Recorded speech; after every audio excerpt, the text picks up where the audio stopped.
सुभाष चंद्र बोस जब 1941 में हिटलर से मिलने पहुंचते हैं तो वो हिटलर से कहते हैं we are slaves from 300 of years.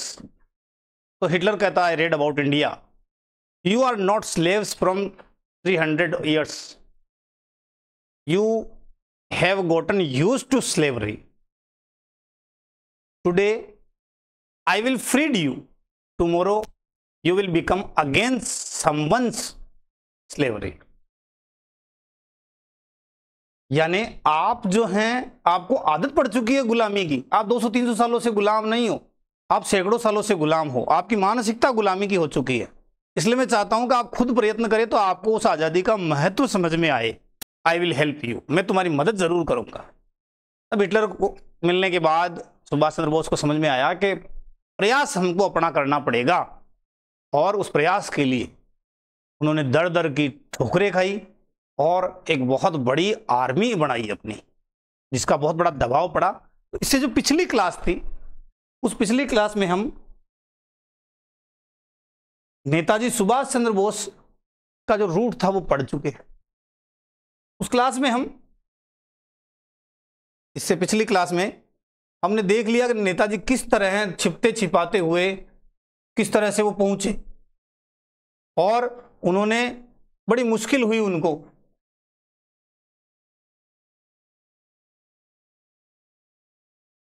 अब यहां हम आज बात करेंगे कि किस तरह उन्होंने आजाद हिंद फौज का गठन हुआ और किस तरह वो भारत की सीमा पर ला। क्लास में जो देखा था उसमें हमने देखा था कि कलकत्ता से होते हुए वो पेशावर जाते हैं, पेशावर से काबुल पहुंचते हैं, और काबुल से वो अपना नया रूट लेकर रूस की तरफ पहुंच जाते हैं। लेकिन वहां भी पता लगता है कि अब झगड़ा बढ़ने वाला है, तो रूस से सीधा पहुंचते हैं बर्लिन, और वहां से होते हुए वो जापान, मेडागास्कर होते हुए जापान पहुंच जाते हैं।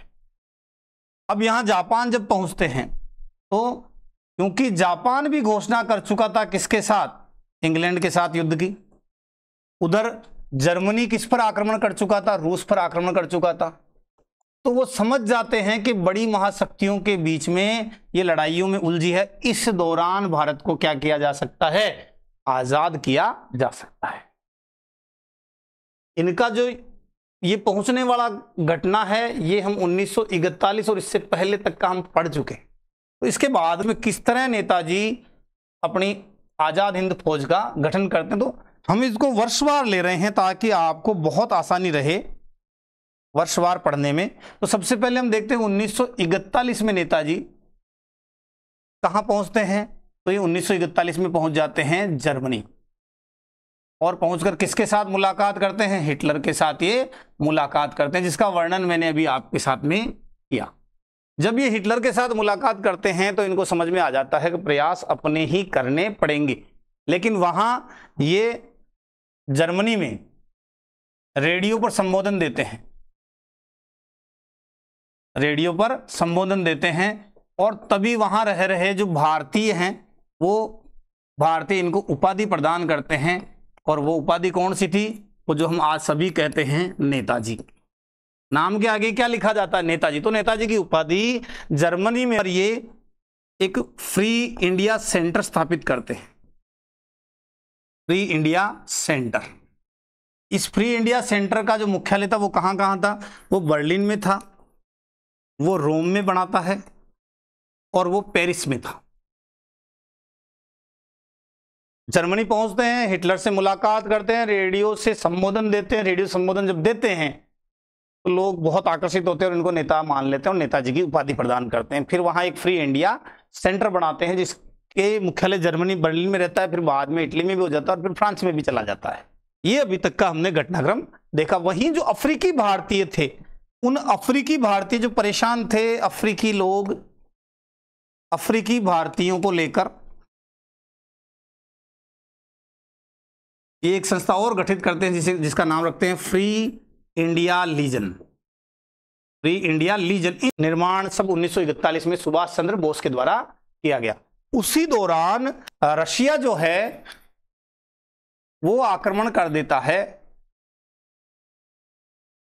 रशिया और जर्मनी आपस में युद्ध में उलझ जाते हैं। जर्मनी जो है हमला कर देता है किस पर, रूस पर। 1941 की बात है, तब ये कहाँ आ जाते हैं, तब ये भाग के आ जाते हैं जर्मनी के अंदर, क्योंकि उनको लगता है रूस में रहना सुरक्षित नहीं है, क्योंकि रूस उसी खेमे में है जिस खेमे में ब्रिटेन है, तो वहां से हमें कोई भी सहायता मिलना वो बहुत मुश्किल हो जाएगा। शुरुआत में जो जर्मनी जब आक्रमण करता है तो जर्मनी तेजी से आगे बढ़ने लगता है।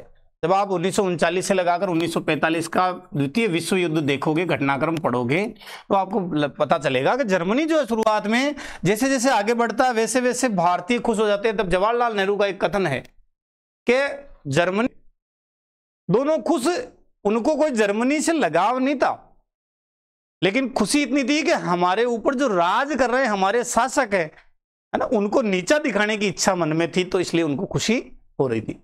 तो 1941 में और 1942 में भी वो रहते हुए, जर्मनी के अंदर रहते हुए अपने संगठन को क्या करते हैं, मजबूत करने लगते हैं। लेकिन धीरे धीरे उनको पता लग जाता है कि जर्मन लोग अभी अपने लड़ाई में उलझे हैं, तो ये हमारा सहयोग तो कर देंगे लेकिन आगे हमें ही बढ़ना पड़ेगा। लेकिन यहां से साल आता है 1943। 1943। अब यहां 1943 के अंदर ये जापान के लिए निकलते हैं, और एक फरवरी का महीने की बात है, फरवरी का महीना, फरवरी 1943। बोट का नाम था यू बोट, ये एक पनडुब्बी थी। इस पनडुब्बी में बैठ के जापान के लिए रवाना हो जाते हैं। यू बोट पनडुब्बी में फरवरी 1943 में रवाना होते हैं। कुछ महीनों के बाद में ये जून 1943 में कहाँ पहुंचते हैं, जापान पहुंचते हैं। वहां पहुंचने से पहले का घटनाक्रम थोड़ा सा मोस्ट इंपोर्टेंट है, इसलिए मैं आपको बता रहा हूं। जापान के अंदर रास बिहारी बोस थे, जिनका हमने पिछली क्लास में पढ़ लिया है। जापान के अंदर ही मोहन सिंह जी थे, और ये लोग, इन्होंने पृष्ठभूमि एक बहुत अच्छी सुभाष चंद्र बोस को बोस बनाने के लिए एक तैयार कर रखी। क्या पृष्ठभूमि थी, तो हम पढ़ चुके हैं कि रास बिहारी बोस द्वारा इंडियन इंडिपेंडेंस, भारतीय जो बंदी थे उनको मिलाकर इंडियन इंडिपेंडेंस लीग का गठन किया हुआ था। इंडियन इंडिपेंडेंस, ये गठन उन्होंने 28 मार्च 1942 में कर लिया था। ये बहुत इंपॉर्टेंट प्रश्न है। तो एक तो गठन किसने कर रखा है, रास बिहारी बोस ने। दूसरी तरफ कैप्टन मोहन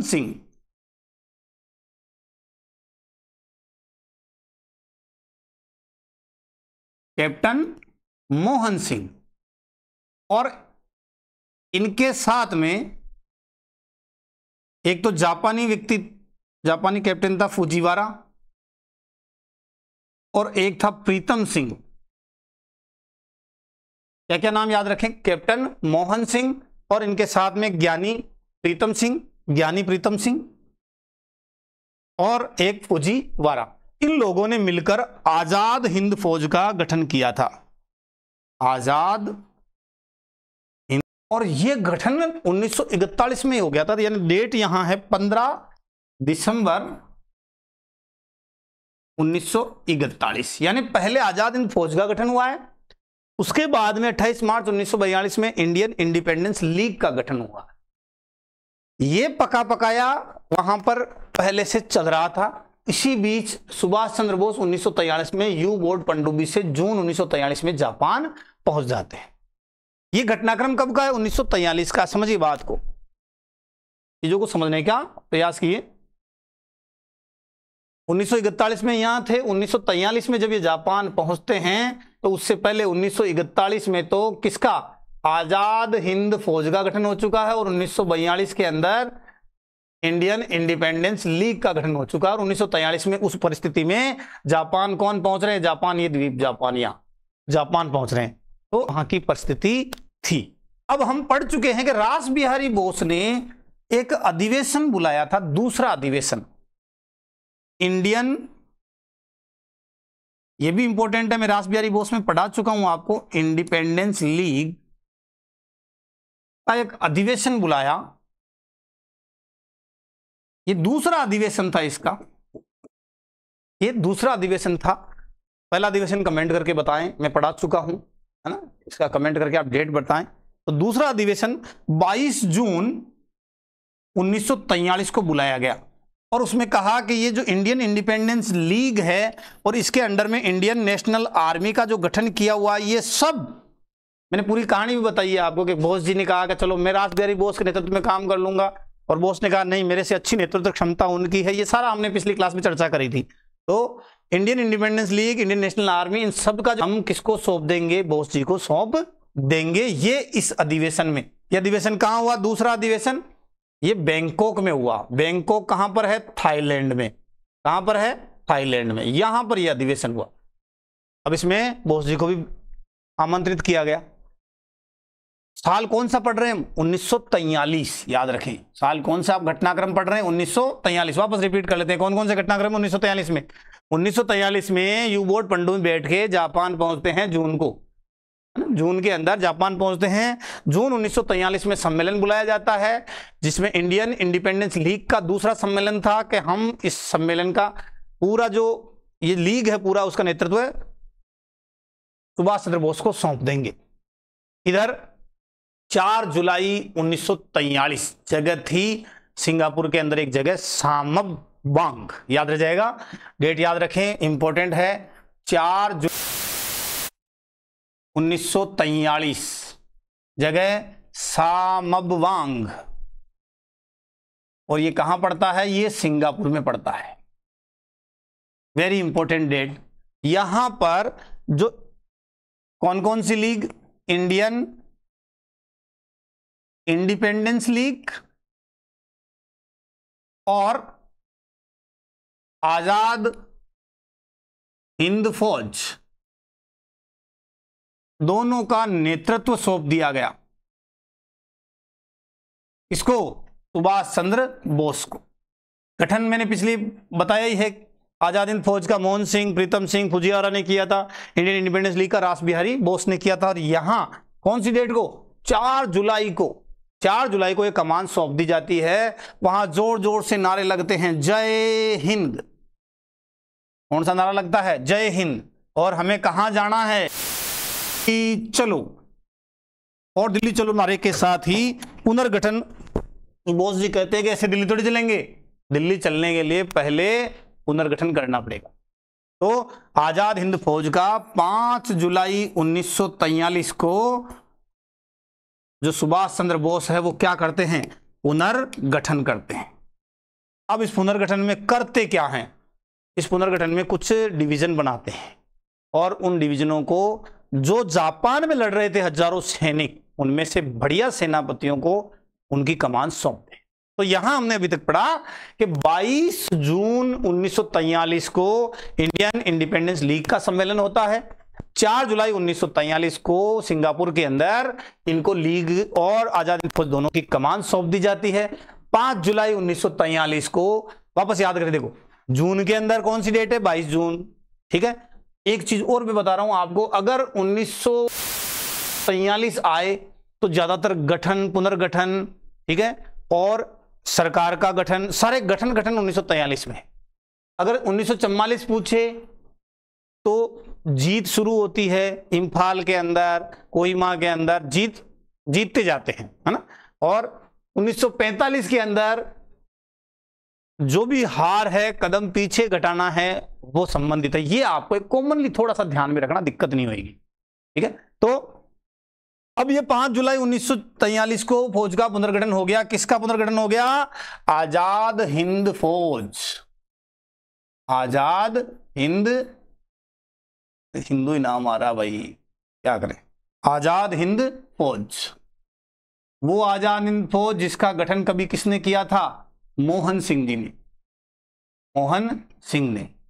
इसमें 2 डिवीजन बनाते हैं, है ना, फर्स्ट डिवीजन और सेकंड डिवीजन।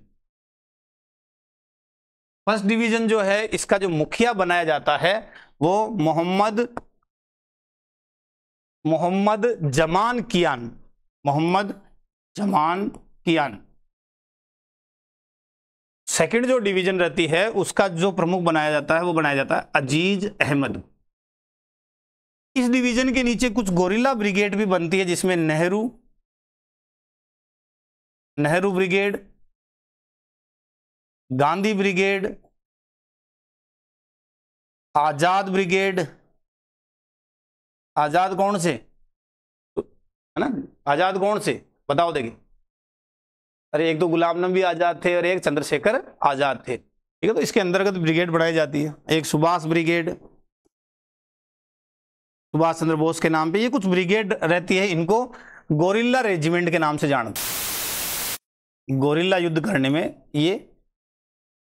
तो नेहरू ब्रिगेड जो है उसका जो कमांडर रहता है वो रहता है गुरुदयाल सिंह ढिल्लो,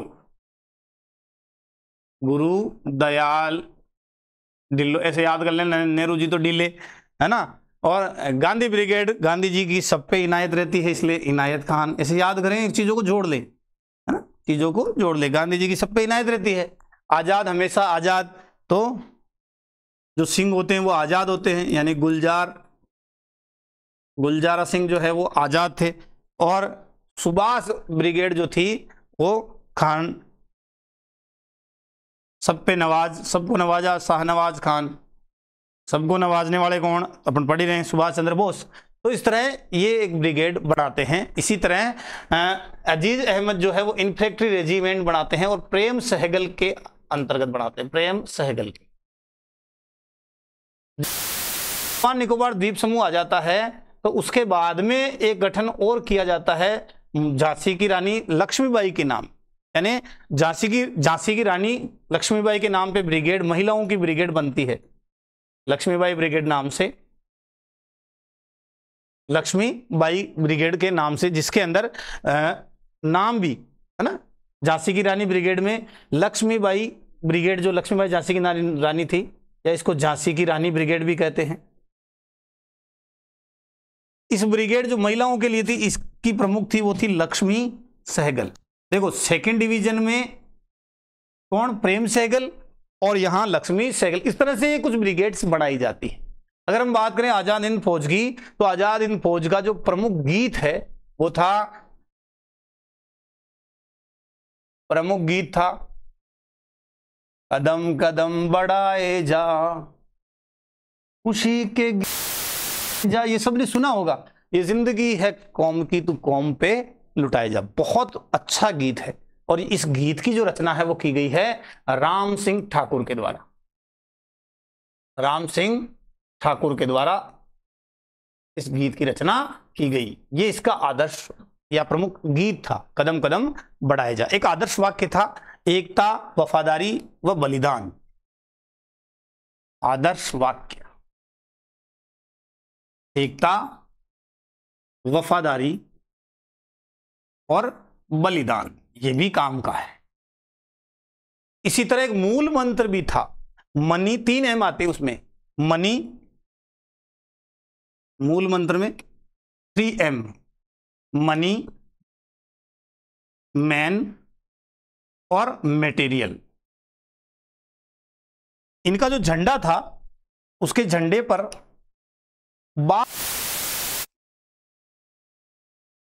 तो ये कुछ आजाद हिंद फौज और उसके बारे में प्रमुख बातें थी। सुभाष ब्रिगेड का शाहनवाज खान, गांधी ब्रिगेड का मैंने कहा था इनायत करते हैं, आजाद गुलजार सिंह रहते ही हैं, और नेहरू जी तो ऐसे ढिले याद करो, गुरदयाल सिंह ढिल्लो। इसी तरह इन्फेंट्री रेजिमेंट में प्रेम सहगल थे, लेकिन डिवीजन जो थी वो अजीज अहमद के अंडर में थी। महिलाओं की ब्रिगेड लक्ष्मी सहगल के अंडर थी। प्रमुख गीत था कदम कदम बढ़ाए जा, खुशी के गीत गाए जा। आदर्श वाक्य था एकता, वफादारी और बलिदान। इसी तरह 3M जो थे, इनका मूल मंत्र था मनी, मैन एंड मटेरियल। झंडे पर बाघ का चिन्ह था। और इस आजाद हिंद फौज का जो हेडक्वार्टर था, वो हेडक्वार्टर पहला हेडक्वार्टर बनाया गया सिंगापुर में, और बाद में जब इन्होंने बर्मा का रंगून जीत लिया तो बाद में एक हेडक्वार्टर रंगून में भी बना दिया। तो इस तरह सिंगापुर और रंगून के अंदर इनके हेडक्वार्टर थे। अब जब आजाद हिंद फौज का गठन हुआ तो बहुत सारे लोगों के पेट में भी दर्द हुआ भारत में, है ना। तो लोग बार बार बड़े लीडर से पूछते थे।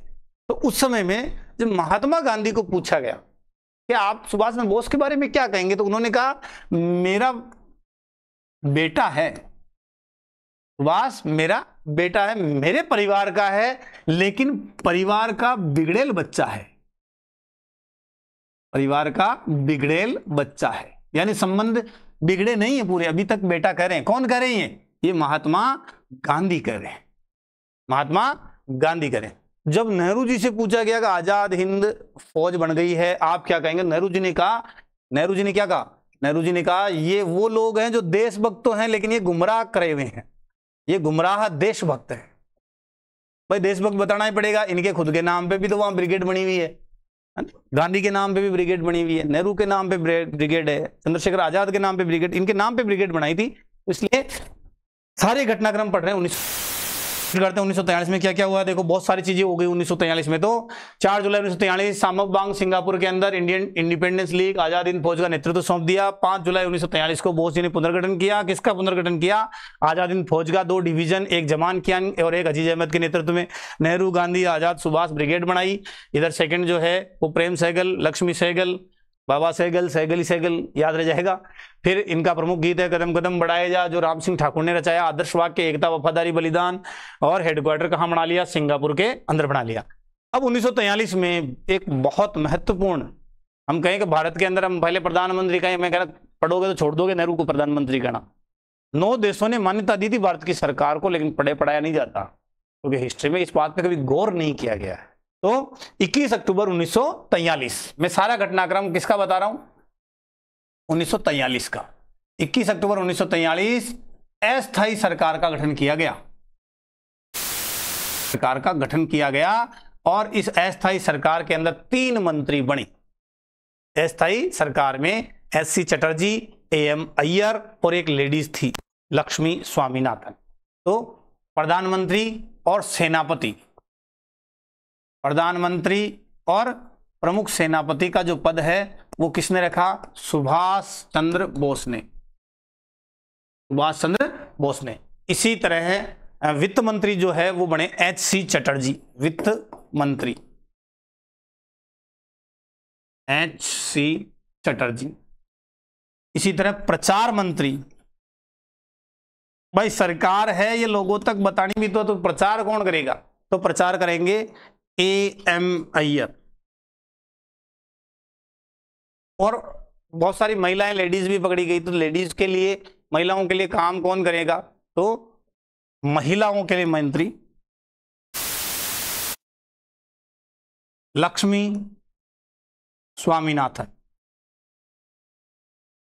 लक्ष्मी स्वामीनाथन।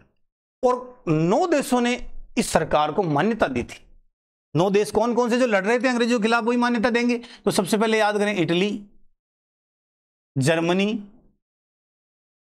जापान, चीन, Thailand, Korea, Philippines, Ireland, Italy, Germany, Japan, एक 2 3 4 6 7 8, एक बर्मा। तो इस तरह 9 देश ऐसे थे। ये सारा बेल्ट है, एक ही बेल्ट है सारा ये। और इस बेल्ट के ये आयरलैंड थोड़ा अलग है। अच्छी मित्रता थी, मुलाकात भी करी थी, अपन ने पढ़ा था पिछली क्लास में। तो ये जो बाकी 3 देश हैं जो लड़ रहे थे, उन्होंने मान्यता दी क्योंकि वो अंग्रेजों के खिलाफ थे। तो सीधी सिंपल याद रखने की ज्यादा टेंशन नहीं। तो 1943 के अंदर ये घटनाक्रम हुआ। एक और घटना होती है कि जापान जो है वो अंग्रेजों से अंडमान और निकोबार द्वीप जीत लेता है।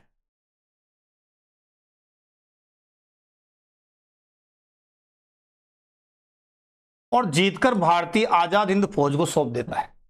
और आजाद हिंद फौज में सुभाष चंद्र बोस जो है, एक बार स्क्रीनशॉट ले लीजिए, इसका नाम बदलकर कर देते हैं शहीद और स्वराज द्वीप। कौन कौन सा द्वीप? शहीद द्वीप और स्वराज द्वीप।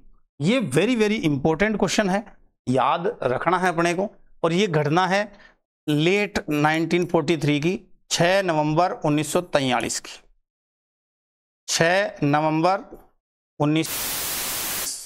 ये अंडमान और निकोबार द्वीप समूह आजाद हिंद फौज के कब्जे में आ गया और इसका नाम रख दिया शहीद और स्वराज द्वीप। अगर हम देखें तो आजाद हिंद फौज यहां अंडमान और निकोबार द्वीप समूह तक पहुंच चुके हैं। अंडमान और निकोबार द्वीप समूह तक ये पहुंच चुके हैं यहां तक। अब यहां से वापस मुख्य भूमि से होते हुए ये बर्मा पहुंचते हैं। बर्मा से भारत में सबसे पहले इम्फाल पहुंचते हैं, कोहिमा तक पहुंचते हैं और वापस अंग्रेज अपनी सेना डालना शुरू कर देते हैं। तो 1944 के अंदर 1944 में जब हम बात करेंगे तो इनको बहुत अच्छी सफलता मिली थी। 1944, अभी तक हमने 1943 का घटनाक्रम पढ़ा, अब 1944 का घटनाक्रम हम देख रहे हैं। 1944 में क्या क्या हुआ? 1944 सबसे पहले 18 मार्च 1944 एक आजाद हिंद फौज का कमांडर जिसका नाम था शौकत अली, उन्होंने सबसे पहले 18 मार्च 1944 शौकत अली ने पहली बार भारतीय भूमि पर तिरंगा फहराया। 18 मार्च 1943 शौकत अली आजाद हिंद फौज का एक कमांडर जिसने 18 मार्च 1943 को 44 को तिरंगा फहरा दिया। इसी तरह फिर कुछ समय बाद के अंदर अगर हम बात करें तो डेट है 8 अप्रैल 1944 इन्होंने कोहिमा को घेर लिया। सारे पूर्वोत्तर के क्षेत्र हैं है ना, कोहिमा का घेरा डाल लिया, किला है ना, उसको घेर के बैठ गए। ठीक 18 मार्च के एक महीने बाद है ना, क्योंकि अंग्रेज थोड़ा सा जीतने लगे तो इम्फाल जो है वो जाता रहा। तो 18 अप्रैल 1944 को इन्होंने पुनः इम्फाल पर घेरा डाल दिया, पुनः इम्फाल पर विजय का प्रयास किया। इम्फाल की तरफ जा रहे थे है ना, तब इन्होंने नारा दिया, कि तुम मुझे खून दो और मैं तुम्हें आजादी दूंगा, तुम मुझे खून दो और मैं तुम्हें आजादी दूंगा। ठीक है, पूरा मैं पहले लिख चुका हूं मेन फ्रंट पे, ये तुम मुझे खून दो मैं तुम्हें आजादी दूंगा। और फिर इनको लग गया कि अब निर्णायक युद्ध लड़ना है, जापान भी इंग्लैंड से निर्णायक युद्ध लड़ रहा है। तो और आजाद हिंद फौज का एक रेडियो था, उसमें 6 जुलाई बहुत इंपॉर्टेंट डेट 1944 एक बार रेडियो से बोले तो इनको खुद को उपाधि मिली थी नेताजी। अब की बार ये रेडियो से बोले तो इन्होंने कहा कि मैं अंतिम युद्ध जो है, निर्णायक युद्ध जो लड़ने जा रहा हूं भारतीय स्वाधीनता का के निर्णायक युद्ध के लिए राष्ट्रपिता से आशीर्वाद मांगा। यानी राष्ट्रपिता की उपाधि किसको दी? राष्ट्रपिता की उपाधि दी महात्मा गांधी जी को। कौन से रेडियो से? आजाद हिंद के रेडियो से। कौन सी तारीख को? 6 जुलाई 1944 को। यानी महात्मा गांधी को आज हम राष्ट्रपिता को संविधान में नहीं लिखा हुआ है, हमारे बापू राष्ट्रपिता संविधान में नहीं है, लेकिन जब सुभाष चंद्र बोस जिनको कांग्रेस अध्यक्ष से हटाया था, वो आदमी अगर इतना सम्मान करा और राष्ट्रपिता कह रहा है तो सारे भारत में उनको राष्ट्रपिता कहा जाने लगा। ये 1944 का सारा घटनाक्रम था। लेकिन 1945 में भारत की किस्मत जापानियों की किस्मत के साथ ही टूट गई, इन आजाद हिंद फौज वालों के साथ में। मई के महीने में 4 या 5 मई के आसपास, मई 1945 रंगून पर अंग्रेजों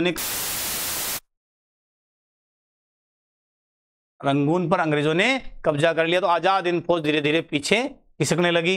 फिर 6 और 9 अगस्त को 2 नगर हिरोशिमा और नागासाकी, वहां क्या हुआ?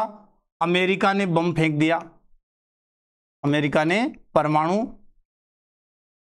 बम फेंक दिया। तो पता लग गया अब जापान भी युद्ध से पीछे हट जाएगा। तो 13 अगस्त को आत्मसमर्पण कर दिया कई सारे सैनिकों ने और घोषणा कर दी। सुभाष चंद्र बोस ने घोषणा कर दी और अपनी पराजय जो है वो स्वीकार कर ली। लेकिन अंग्रेजों के हाथ नहीं आए, पराजय स्वीकार की 13 अगस्त को।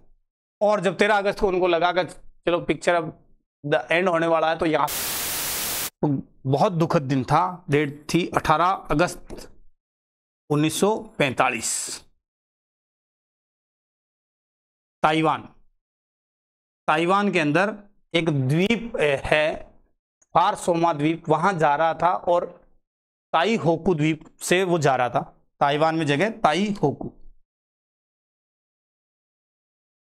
होकू से फार सोमा द्वीप जा रहा था, ऐसा बोलते हैं। ये तथाकथित बात है, ये कोई तथ्यात्मक बात नहीं है। यहां पर सुभाष चंद्र बोस जो है वो विमान दुर्घटना में इनकी क्या हुई, मृत्यु हुई बताए जाते हैं।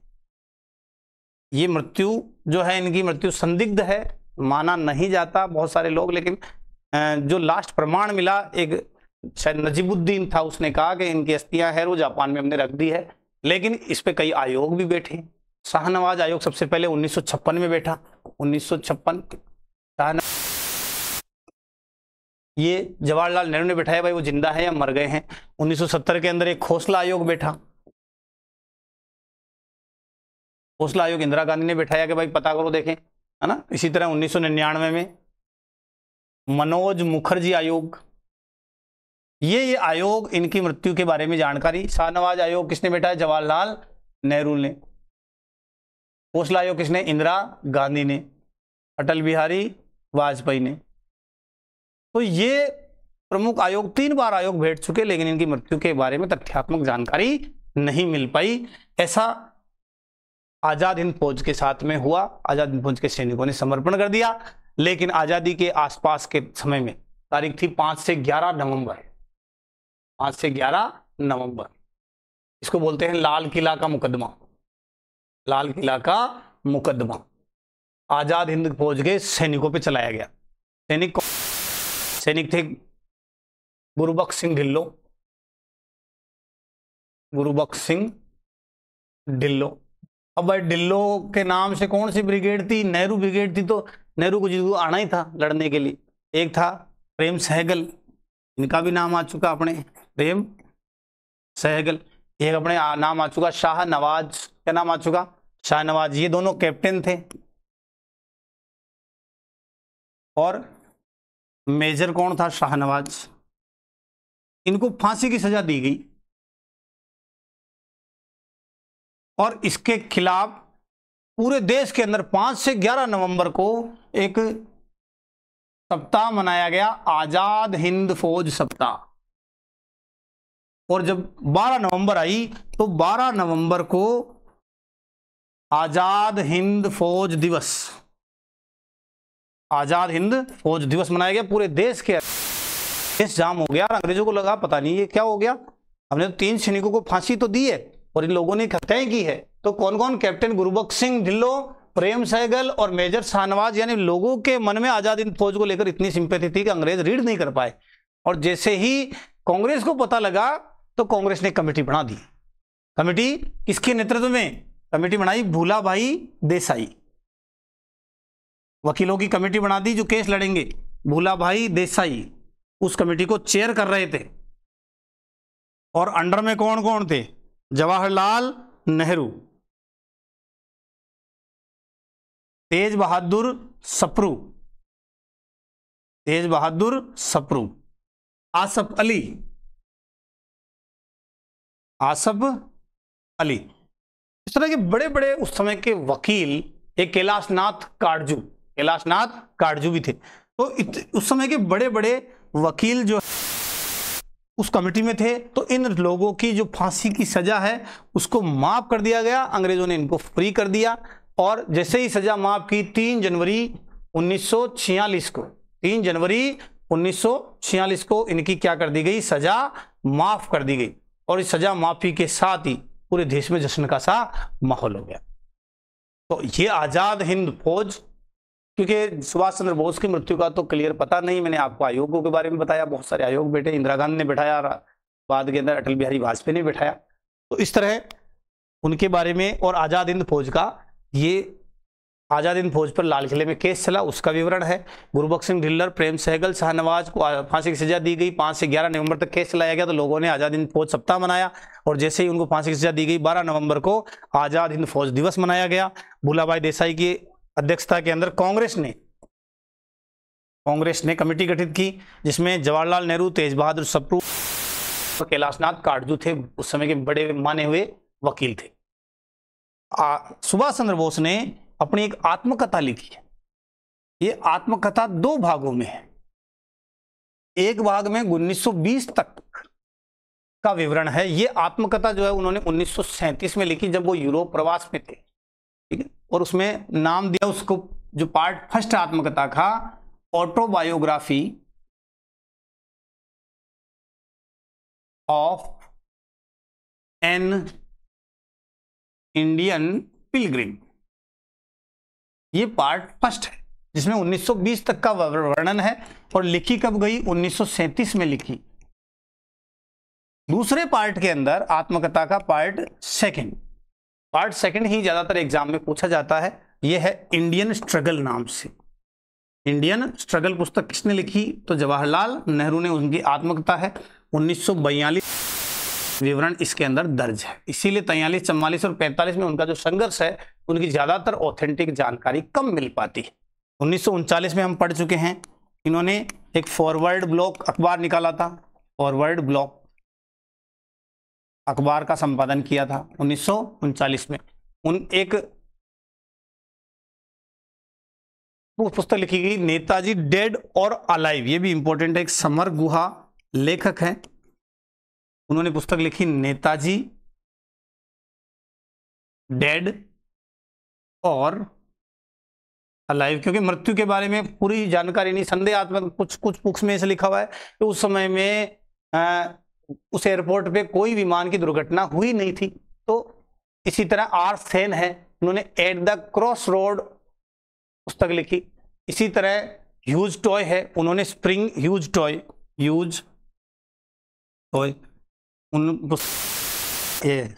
सुभाष चंद्र बोस पे स्प्रिंगिंग टाइगर, इधर उधर घूमते हुए ये टाइगर से इनकी तुलना की। तो इस तरह इनकी खुद की जीवनी, इनके बारे में बहुत सारी पुस्तक, आर सेन ने एट द क्रॉस रोड लिखी इनके ऊपर। तो बहुत सारी पुस्तकें लिखी गई, बहुत सारा साहित्य लिखा गया, लेकिन फिर भी इनकी मृत्यु की तथ्यात्मक जानकारी नहीं मिली। ऐसा महानायक, ऐसा हमारे सदी के अंदर एक बड़ा नेता, जिन्हें भारत ही नहीं विदेशों में भी बहुत मान सम्मान मिला, और बहुत सारे प्रश्न हैं इनसे रिलेटेड, और भारत आजादी को पंख लगाने वाला और अंग्रेजों पर एक दबाव बना के रखने वाला सुभाष चंद्र बोस, जिनकी जीवनी जो है किस नाम से जानी जाती है? इंडियन स्ट्रगल के नाम से जानी जाती है। इंडियन स्ट्रगल पार्ट 1, जिसे हम autobiography of an Indian Pilgrim के नाम से जाना जाता है। तो सुभाष चंद्र बोस के बारे में हमने लगभग सभी प्रश्न ले लिए हैं। आजाद हिंद फौज इंपॉर्टेंट है, आप इससे रिलेटेड सभी प्रश्न पढ़ें और जुड़े रहे दिशा राइज से। बहुत बहुत धन्यवाद।